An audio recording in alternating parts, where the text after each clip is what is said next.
Have you ever felt like your mind is working against you, repeating thoughts you don't want, replaying moments you can't change, and drowning out the peace you're craving? You're not weak. You're not broken. You're human. And this is more common than you think. In today's world, stress, comparison, failure, and uncertainty hit harder than ever. Most men bottle it in. They try to tough it out. But inside, it's a war of noise, guilt, anger, doubt, regret. But what if your thoughts weren't enemies to fight, but signals to understand? Stoic philosophy believes that your mind can be trained, that clarity can be built, and that peace, real peace, doesn't come from avoiding problems, but from mastering how you respond to them. In this video, we'll walk through 7 powerful Stoic habits designed to help you clear out the mental clutter, regain control over your emotions, and build inner strength that no one can shake. You're not alone in this. You don't have to fake being okay, and you don't have to keep running from thoughts that hurt you. This is where it changes. So if you're ready to stop overthinking, let go of what's dragging you down, and finally take back your mental clarity, watch this video to the end. Like this video, subscribe for more timeless tools, and share it with someone who's silently struggling. Because your mind isn't the enemy, it's the starting point of everything. 1. Control what you can. Some mornings, you wake up already behind. The air feels heavy, not because of what's happened, but because of everything that could. You scroll your phone, check your email, and in those first few moments, a quiet sense of dread settles into your chest. The world feels too big, too loud, too out of control. And somehow it feels like your fault for not keeping up. That weight you carry? It's not just anxiety, it's the illusion that you should be able to control more than you can. One of the hardest truths for men to face, especially those who've spent their lives fixing things for everyone else, is this.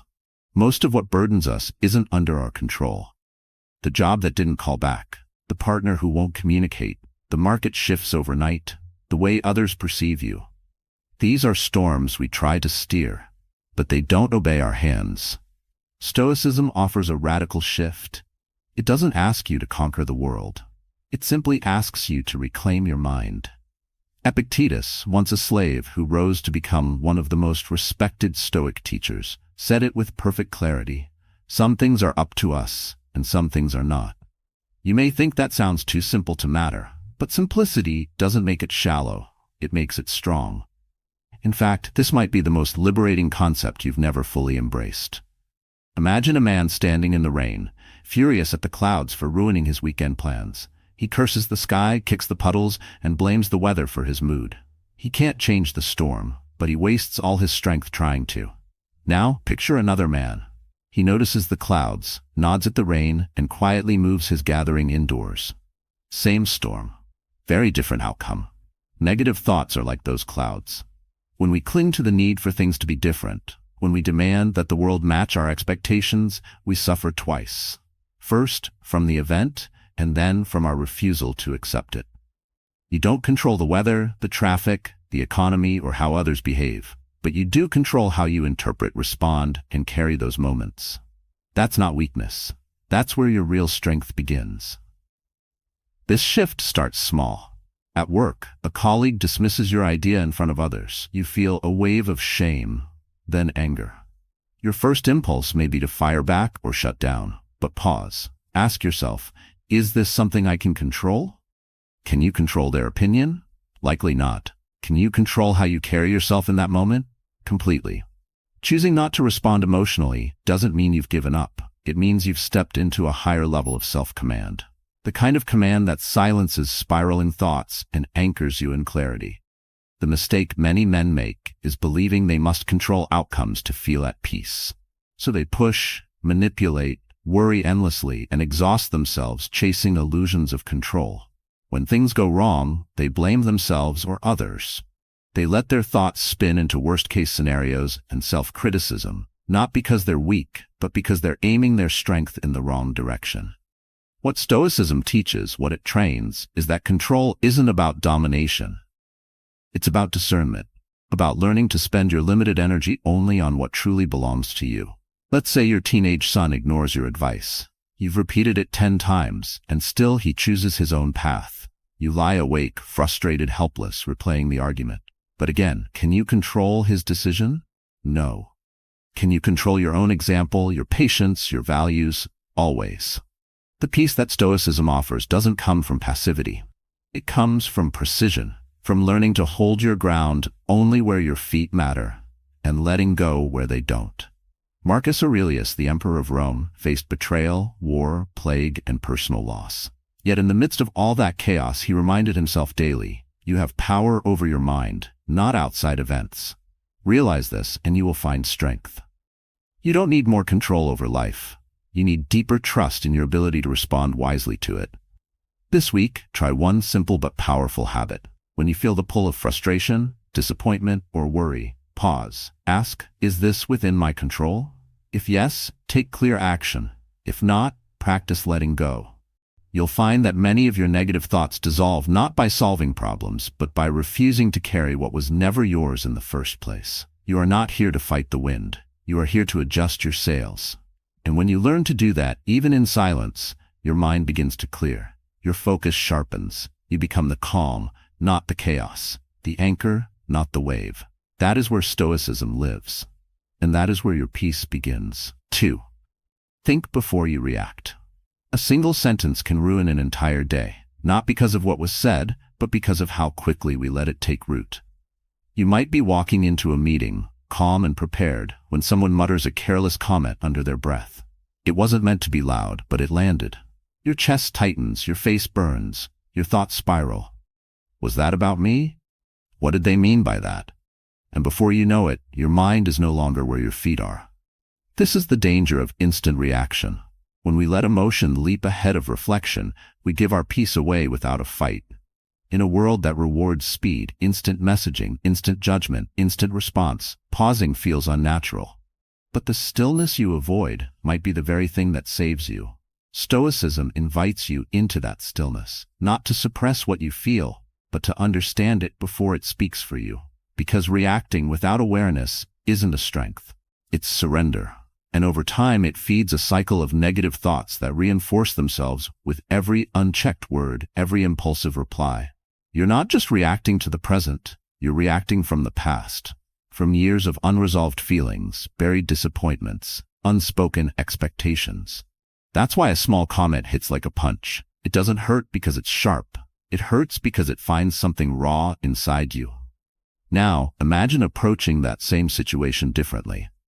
You hear the same comment, you still feel the tension, but instead of charging into it, you inhale slowly. You say nothing.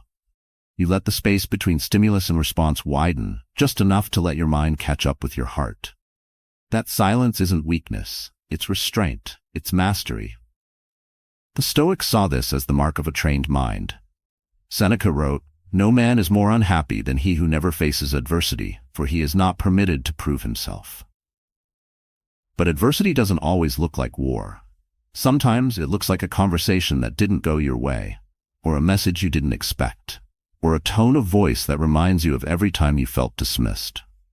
Thinking before you react means reclaiming your presence. It means not allowing the actions of others to dictate your emotional state. When you hold back, not out of fear, but out of clarity, you protect your focus, your energy, your dignity. This isn't easy, especially for men who were taught to speak up, stand their ground, and never back down. But reflection doesn't mean backing down. It means choosing a response that reflects who you are, not just how you feel in the moment. So what does that look like in practice? Start by watching your own patterns. Notice what triggers your frustration. Pay attention to how fast you respond when you feel threatened, ignored, or misunderstood. Then, interrupt that pattern. Take a pause, just 3 seconds. In those seconds, ask yourself, is what I'm about to say coming from clarity or from wounded pride? If it's the second, wait.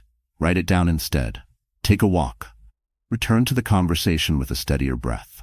The words you withhold today may be the ones that preserve your peace tomorrow. The mistake we often make is assuming silence equals defeat. If we don't respond right away, we'll lose respect. But Stoicism flips that belief. It says that true respect begins when you stop being controlled by every external pressure, when you learn to be still while others rush, calm while others provoke, measured while others explode. This kind of control doesn't shout. It doesn't try to win. It simply stands where it knows it belongs. A man who thinks before he reacts is a man who can lead, protect, and endure without losing himself. He doesn't fight every battle. He doesn't need to be right every time. He saves his energy for the things that matter. And in doing so, he becomes unshakable. This week, give yourself the gift of pause, just that. One pause before responding to something that stirs you. It might be in traffic, in a meeting, or in a moment of disagreement at home. You'll feel the pull to defend, to correct, to snap. But instead, breathe. Let the emotion rise, acknowledge it, and watch it pass like a wave. You don't have to ride it. You don't have to drown in it. You only have to remain standing. Over time, this pause becomes your protection. It becomes your power. And your thoughts, those old familiar storms, start to quiet because they're no longer fed by reaction. In that space, you'll find clarity. In that clarity, you'll find peace. Not because life got easier, but because your mind got stronger. And that is the Stoic way. Not to fight every storm, but to become the sky that holds it. 3. Practice dispassion. A man stands in traffic. Someone cuts him off without a signal, almost hitting his front bumper. For a split second, his knuckles tighten around the steering wheel, his jaw clenches. He hears that old voice again. How dare he? The urge to honk, to shout, to let the anger surge forward rises like a tide, but he doesn't move. He doesn't react. He exhales slowly and lets the moment pass. That is dispassion, not detachment, not apathy, but strength and stillness. Dispassion means choosing not to be ruled by every emotion that visits you. It doesn't mean you stop feeling. It means you stop obeying every impulse. In a world where anger is mistaken for confidence and loudness is mistaken for leadership, choosing calm may feel like weakness. But what if it's the opposite? The Stoics believed that mastering their emotions is not about silencing them, but about understanding their place. Emotions are natural, but if they lead the way, they'll often take you somewhere you regret. Anger, envy, resentment, these aren't signs that you're failing. They're signs that you're human. The difference lies in how long you let them stay. Imagine watching a storm from a quiet porch. The sky rumbles, the wind shouts, rain lashes against the windows, but you remain inside, aware of it all, but untouched. Practicing dispassion is like that. You notice the storm, acknowledge it, but you don't step into it. This doesn't mean you become indifferent. In fact, Stoicism values deep empathy, but not reactive chaos. Seneca wrote, "A man who suffers before it is necessary suffers more than necessary." Emotional reactivity is often premature suffering, feeling wounded before the real wound arrives, if it ever does. Dispassion gives you the space to respond with reason rather than reflex. It allows you to ask different questions. Instead of, "Why did this happen to me?" you begin to ask, "What part of this is truly mine to feel?" Many men believe that feeling intensely is a measure of depth, that to be affected is to be real, but pain without perspective becomes bitterness. Reaction without reflection becomes destruction. We've seen this in boardrooms, in marriages, in fathers and sons. Words said too quickly, doors slammed. Respect was lost in a moment that didn't need to happen. The common mistake is thinking that if you don't explode, you've lost. That if you don't defend your pride instantly, someone's taken something from you. But what Stoicism teaches is that no one can take your peace unless you hand it to them. So, how do you live this? Start in small places. When your partner forgets something important, when your coworker interrupts, when your child talks back. Notice the feeling rise, but don't follow it. Name it silently. This is frustration. This is an embarrassment. This is fear of being seen as small, and then let it pass without needing to react. Over time, this pause builds a quiet power. It doesn't make you passive. It makes you precise. You begin to respond only to what matters and only when it matters. Marcus Aurelius, faced with betrayal, sickness, and war, still reminded himself each morning to meet each day's events with equanimity, a calm mind, not free from emotion, but guided by wisdom. He knew that the world would not stop challenging him. He trained himself not to react to everything as a personal attack. In modern life, the same challenge remains. We're bombarded with messages, opinions, judgments. Every social post, every email, every glance can feel like a provocation. But just because something lands in your mind doesn't mean it belongs in your heart. Dispassion is a filter. It lets you catch what's coming in and decide what stays. It helps you conserve your strength for the real fights, the ones that define your character, not the ones that drain it. And in this practice, you create space. Space for better thoughts, space for calm insight, space for the kind of man you're trying to become. One quiet action to begin with. The next time you feel insulted or dismissed, do nothing. Not out of fear, but out of confidence. Watch your mind want to react. Feel the pull of the old habits, then smile inwardly and let the wave pass. Later, if needed, respond, not with ego, but with clarity. This may feel unfamiliar, even unnatural at first. But as you do it more, you'll notice something remarkable. Your days get quieter, not because the world changed, but because you did. Your mind stops spinning with what others said, how they looked at you, or what you should have said back. That space is freedom. And in that freedom, you'll find fewer regrets, deeper presence, and a kind of grounded strength that others may not understand, but they will feel. This is not about never feeling. It's about never being ruled. It's about becoming the calm at the center of your own life. Dispassion is not detachment, it's mastery. And in a world that constantly tries to provoke you, not reacting is one of the most powerful things a man can do. 4. Accept that things change. The moment you try to freeze something beautiful, it begins to fade. A relationship, a career high, your own youth, it all slips faster the harder you try to hold it still. You can feel it most in quiet moments. When you stare at a photograph from years ago and realize that time didn't ask for your permission. It just moved. Change isn't always loud. Sometimes it's as subtle as a new line on your face or the silence in a house that used to echo with children's laughter. And while you may not name it, it's what stirs unease in your chest, the fear that what you once had may never return. That something is ending or has already ended, and you weren't ready. This resistance to change often hides beneath our negative thoughts. You feel anger, but deep down it's grief. You feel anxiety, but underneath is the dread of losing something familiar. That's why even small disruptions, like someone quitting your team or your favorite cafe closing, can trigger waves of sadness or irritability. The mind clings to what it knows, even when what it knows is no longer useful. Stoicism doesn't tell you to ignore change. It urges you to accept it as the nature of all things. Nothing in this life is fixed. Not your body, not your circumstances, not even your identity. To pretend otherwise is to fight against the current of life itself. Marcus Aurelius wrote, "Loss is nothing else but change, and change is nature's delight." That's not poetic optimism, it's practical liberation. Change is the current that carries you forward. What creates suffering is not the current, it's the fight against it. You might believe that if you accept change, you're giving up, that letting go means you didn't care enough.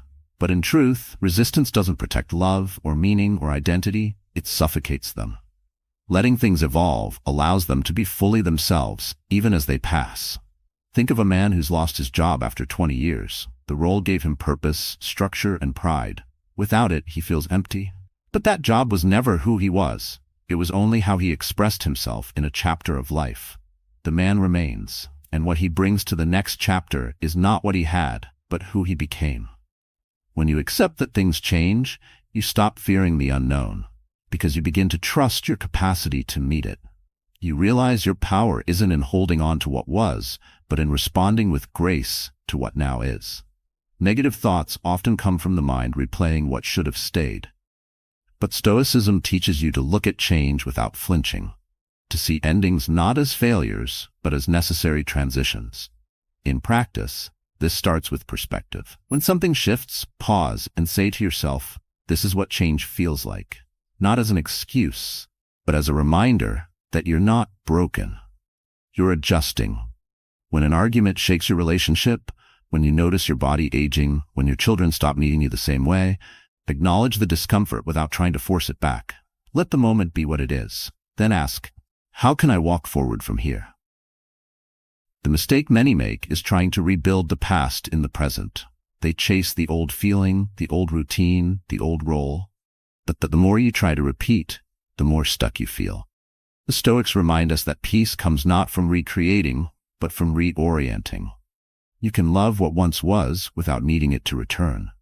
You can be proud of who you were without resisting who you are becoming.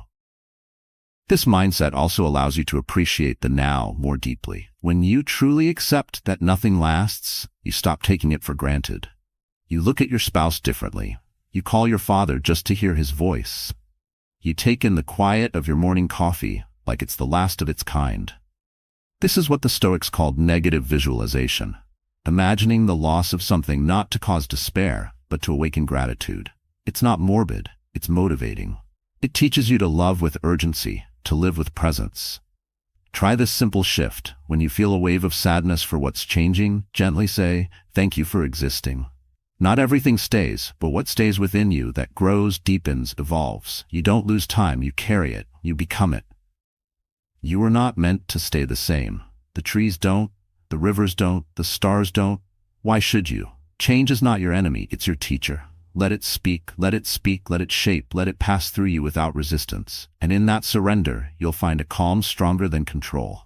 A quiet acceptance that no matter what leaves, no matter what ends, you remain, still breathing, still learning, still moving with life. And in this flow, negative thoughts lose their grip. Because your mind is no longer clinging to what was, but opening to what could be. 5. Practice gratitude. Mornings have a strange way of revealing what we take for granted. You wake up, the light filters through the curtains, the water runs warm, coffee steams quietly in your favorite mug, the house is still. These moments pass unnoticed, buried under to-do lists, news headlines, and that quiet pressure to do more, be more. But the truth is, peace rarely arrives with fanfare. It slips in silently through the smallest details. And gratitude is what makes you notice. Gratitude isn't a feeling reserved for rare occasions. It's not something you wait to feel. It's something you choose to practice. And in practice, your perception changes. Not instantly, not dramatically, but steadily, like a fog lifting. Most people misunderstand gratitude. They see it as a soft emotion, something passive. But it's not softness, it's a strength. Because choosing to be grateful in the face of difficulty takes inner power. It takes discipline to look at what's missing and still find what remains. The Stoics didn't teach gratitude as a feel-good gesture. They taught it as a daily, conscious act of attention. Epictetus reminded us, "He is a wise man who does not grieve for the things which he has not, but rejoices for those which he has." That's not about denial. It's about focus. Gratitude isn't about pretending everything is fine. It's about realizing not everything is lost. You may find yourself weighed down by thoughts of failure or regret. You think about the deal that didn't go through, the argument that pushed someone away, the choices you wish you could take back. And that spiral begins. I always mess this up. Why can't I? Gratitude interrupts that spiral. Not by offering false hope, but by pointing you to what is still real, still solid, still worth returning to. Let's say your business is struggling. You feel pressure rising in your chest as bills pile up and results fall short. That voice returns, "I'm not good enough." But beneath that stress is something else, a family still cheering for you, a skill set you've built over the years, the courage to try again tomorrow. Gratitude reminds you of those pieces. It rebuilds your foundation when your confidence shakes. This is why Stoics used a technique called negative visualization. It sounds dark, but it's not about fear. It's about clarity. You imagine losing something you care about, not to wallow in loss, but to sharpen appreciation. You picture life without your morning walks, without your brother's voice, without the freedom to choose your path. And suddenly, what once felt ordinary becomes sacred. You hold it with both hands. Gratitude works because it shifts your attention. It doesn't erase pain, but it makes space for joy to live alongside it.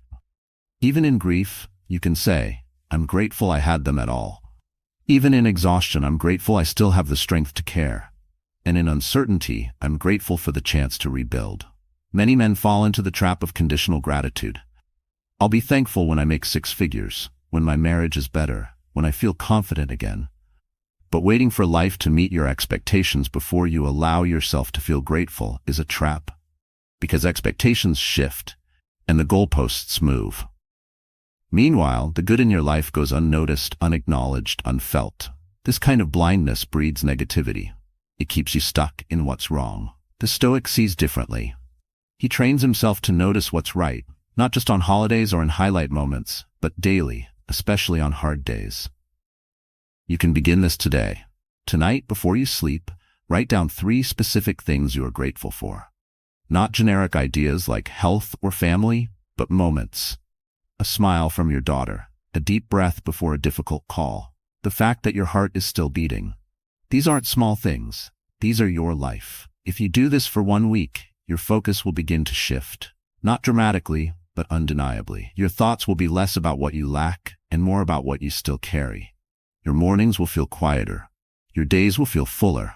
Not because they changed, but because you did. Gratitude is the antidote to bitterness, to envy, to self-pity.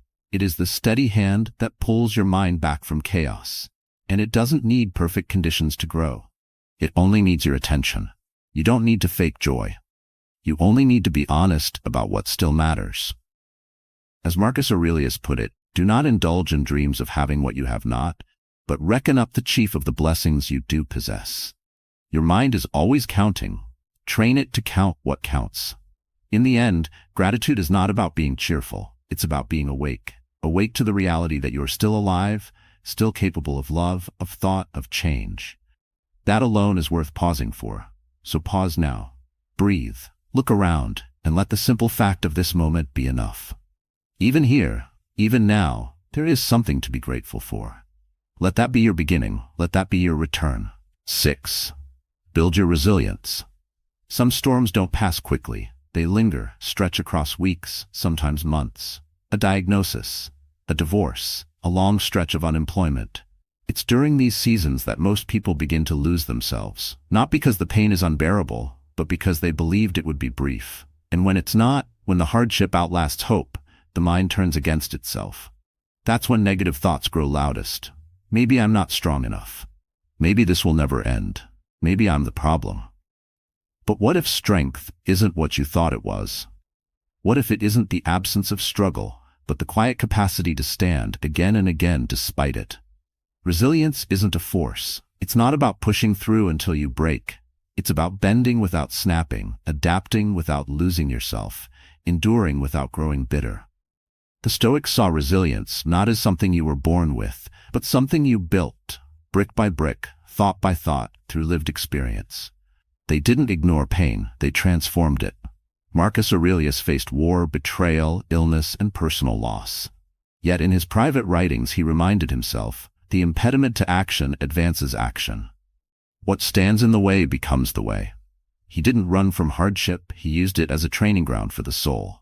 In modern life, resilience often looks different. It's waking up the day after rejection and choosing to try again. It's holding your ground during a season of failure, not because it feels good, but because giving up would cost your dignity. It's feeling the sting of regret and still choosing to build a better version of yourself from it. But most people wait to feel strong before they act strong. They wait for the moment they don't feel anxious or sad or broken. That moment rarely comes. What the Stoic path teaches is that action can come first, that your strength is not proven in how you feel, but in what you do despite how you feel. Imagine a man going through financial collapse. He loses the business he built for decades. He feels shame, fear, the echo of every mistake. And yet instead of disappearing into despair, he calls a friend. He takes a walk. He begins again. Not because it's easy, but because he knows the alternative leads nowhere. That is resilience. Not perfection, but forward motion. Not constant confidence, but a quiet refusal to quit. The mistake many make is thinking resilience must be loud or visible. But real resilience is often quiet.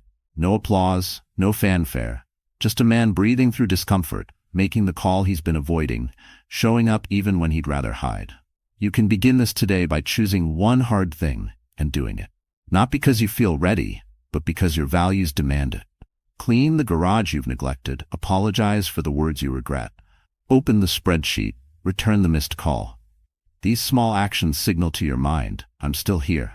I haven't given up on myself. And when fear surfaces again, and it will, meet it like an old companion. Acknowledge it, then keep going. Fear isn't the enemy. Stagnation is. Doubt isn't failure. Giving in to it without trying is. The Stoics also knew that resilience isn't built alone. They valued community. They shared their writings not for praise, but to stay accountable. They leaned on others, not to be rescued, but to be reminded they weren't alone in the fight. Modern men often isolate in their struggles. They wear masks of control, thinking vulnerability makes them weak.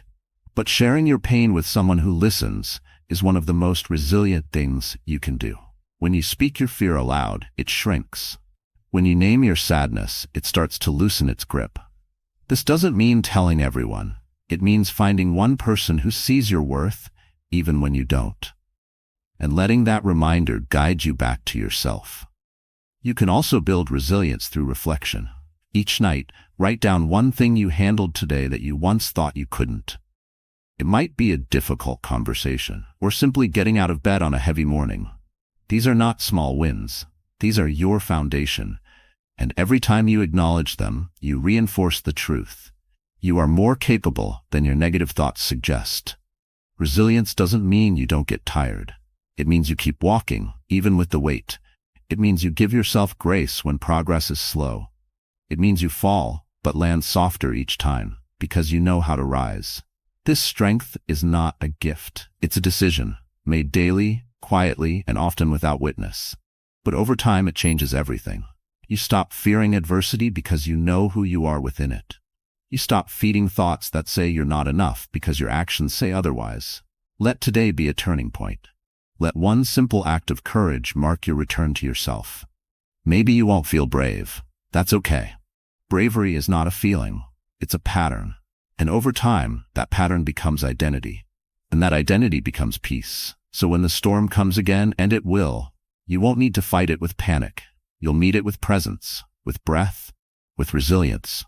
Not because it's easy, but because it's who you've chosen to become. 7. Live according to your values. A man can have everything, status, wealth, success, but still feel lost if he lives out of alignment with what he truly believes. That quiet discontent, the one that whispers just before sleep or stirs during long drives, often has nothing to do with failure. It comes from forgetting who you are. Living according to your values means knowing what matters most and letting that knowledge shape your words, your choices, and our reactions. It's not about moral perfection. It's about inner congruence, where your private decisions match your public life and your actions reflect the kind of man you claim to be. Most people never pause to define their values. They move with the currents of culture, of pressure, of expectation. They say yes when they mean no. They stay quiet when they long to speak. Over time, this gap between inner truth and outer action creates noise in the mind, self-doubt, shame, regret. These aren't just emotional weights. They are signals, showing you where your life has drifted from your deeper self. The Stoics didn't chase goals the way the world chases them today. They chased virtue. For them, character wasn't a side project. It was the whole point. Epictetus said, "First say to yourself what you would be, and then do what you have to do." He wasn't preaching discipline for its own sake. He was showing a path back to peace through clarity and commitment. You might say you value honesty, but lie to keep the peace. You might say you value loyalty, but avoid the hard conversations. And slowly, your self-respect erodes, not because you failed, but because you drifted too far from what you once stood for. Living your values begins with identifying them. Not in theory, but in real terms. Not, I want to be a good person, but I choose integrity over comfort. I choose patience over control. I choose courage over silence. Values are not about who you want to impress. They're about who you want to become. This practice often starts in moments that seem small. Imagine someone insults you in public. Your instinct is to lash back, prove your worth, defend your pride. But if your value is self-respect, not public dominance, you stay calm. You walk away, not because you're weak, but because you've chosen to answer to something higher than your emotions. Or take another man, frustrated with his teenage son who disrespects him at the dinner table. Everything in him wants to explode, to demand obedience. But if he values empathy and restraint, he breathes, stays grounded, and responds without humiliation. In that moment, he honors who he is, not just who he's trying to control. The mistake many make is trying to live for results instead of for principles. They think peace comes from achievement. But the Stoics knew that true peace only comes from alignment. When your actions reflect your core values, even when no one sees, you experience something deeper than pride. You experience wholeness. Negative thoughts thrive in the space where we betray ourselves. That quiet voice that says, "You're not who you said you'd be," grows louder the longer we ignore it. But the beautiful truth is this: you can come back. Every day is a return to yourself. Every decision is a vote for the man you're building. Write your values down. Keep them somewhere you see often. Before hard conversations, before big choices, return to them. Ask yourself, will this action reflect the man I promised myself I'd be? You will not always succeed. You will fall short, speak harshly, and compromise when you wish you hadn't. But each time you notice, each time you choose differently, even a little, you come home to yourself. That's what matters. The Stoic path isn't about suppressing emotion or appearing perfect. It's about presence, about waking up to who you are and living it out, one moment at a time. This isn't flashy. No one may praise you for it. But over time, your mind grows quieter. The chaos of overthinking fades because your decisions no longer come from fear or approval seeking. They come from within. They come from what you know to be right. And when the storms of life come, and they always will, you won't be anchored in results. You'll be anchored in who you are. That kind of man is not easily shaken. He may hurt, but he doesn't crumble. He may fail, but he doesn't quit, because his actions are not for show. They are for theul. So tonight, return to your values. Name them. Commit to them. Let them guide your next hard moment. And when your thoughts turn against you, ask not if you are successful, but if you are honest. Not if you are liked, but if you are kind. Not if you are perfect, but if you are real. That's where peace lives. Not in the applause of the world, but in the quiet alignment between your soul and your steps. Let that be the compass. Let that be enough. You've just walked through 7 Stoic practices, each one a quiet form of strength. These are not lofty ideals or abstract philosophies. They are daily disciplines, mental habits. Ways to reclaim your peace, your clarity, and your sense of purpose from the noise that fills modern life. When you control what you can, you stop wasting your strength on things that were never yours to hold. When you pause before you react, you build space for wisdom to guide your words instead of emotion. When you practice dispassion, you learn to carry storms inside you without becoming them. When you accept that things change, you stop fearing life's flow and start moving with it. When you practice gratitude, you train your mind to see what remains instead of what's missing. When you build resilience, you begin to trust yourself to survive and rise again. And when you live according to your values, you walk with integrity, even when no one is watching. These are not one-time choices. They are a way of living, a way of seeing, a way of thinking that slowly reshapes who you are and how you show up in this world. Let these practices become part of your morning, your silence, your choices. When you do, you'll find that the grip of negative thoughts begins to loosen, not because life gets easier, but because your mind gets stronger. And now, I invite you to reflect. Which of these principles spoke to you most? Which one do you need today? Share your thoughts or your journey in the comments below. Your story may be the light someone else needs right now. This is the work. This is the way. Quiet, steady, real. Let it begin with you, and let it begin today.